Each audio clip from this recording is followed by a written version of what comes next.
વડોદરામાં વહીવટીતંત્રની બેદરકારી સામે આવી છે। સમાચાર સામે આવી રહ્યા છે વડોદરાથી। વહીવટીતંત્રની બેદરકારી સામે આવી છે।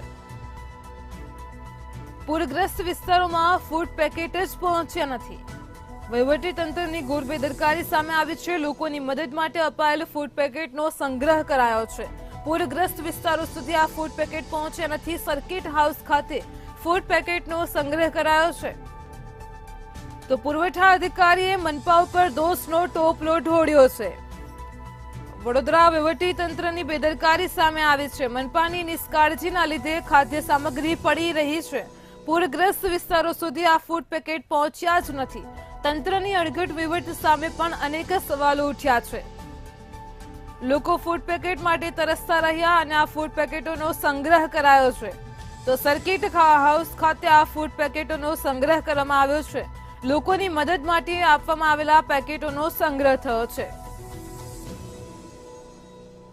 મનપાની નિષ્કાળજીના કારણે ખાદ્ય સામગ્રી પડી રહી છે। પુરવઠા અધિકારીઓએ મનપા ઉપર દોષનો ટોપલો ઢોળી નાખ્યો છે।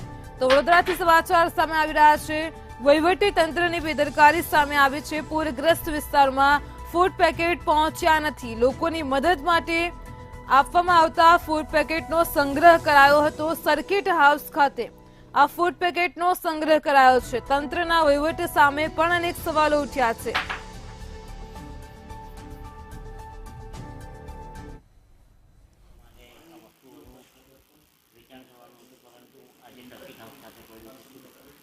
વડોદરા શહેરમાં પાછલા દિવસમાં વરસાદી આફત જે વડોદરા શહેર પર આવી અને આફતના કારણે જે વડોદરાવાસીઓને હાલાકીનો સામનો કરવો પડ્યો એ સમયે વડોદરાવાસીઓને કોર્પોરેશન કનેથી એક મોટી અપેક્ષા હતી। કોર્પોરેશન એની અપેક્ષાઓમાં તો નાકામયાબ રહ્યું જ છે, પરંતુ સાથે સાથે કોર્પોરેશન એટલો મોટો ભ્રષ્ટાચાર કરી નાખ્યો છે કે જેની કોઈ હદ નહીં। આવા આપદાના સમયે કોર્પોરેશને લોકો માટે સહાયરૂપ થવું જોઈએ। એની જગ્યાએ સરકાર તરફથી આવેલી સહાય કોર્પોરેશને પોતાના માનીતા અધિકારીઓને પોતાના માટે હંતાઈને મૂકી દીધું। સરકારે સૂકો ચેવડો અને પાણીની વ્યવસ્થા પૂરગ્રસ્ત વિસ્તારોમાં વહેંચવા માટે, અસરગ્રસ્ત લોકોને આપવા માટે મોકલેલું, જેના કારણે એ વિસ્તારોમાં 2-3 દિવસ તક જો પાણી ન ઉતરે તો આ સૂકો ચેવડો ખાઈને એ 2-3 દિવસ નીકાળી શકે, પાણી પીને 2-3 દિવસ ગુજારો કરી શકે। પરંતુ આ જાડી ચામડીના કોર્પોરેશનમાં બેસેલા અધિકારીઓએ એમના મોઢાથી નિવાલો જ છીની લીધો અને એમનામાંથી જલય છીની લીધું। અને શું કહો છો, સર્કિટ હાઉસમાંથી ખાદ્ય સામગ્રી મળી છે એ પડી રહી અને ડિસ્ટ્રીબ્યુટ ના થઈ, આ માટે જવાબદાર કોણ છે?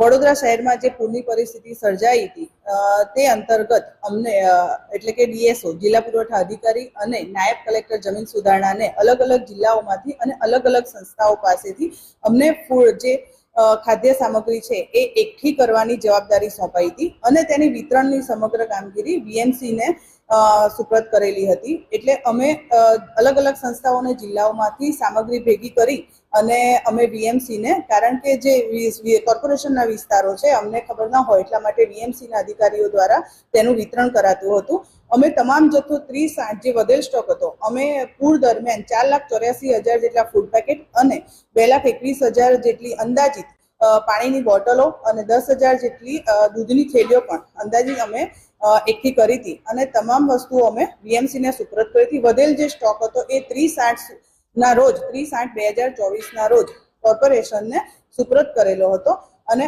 અમારી એમાં કોઈ જવાબદારી પછી રહી નથી।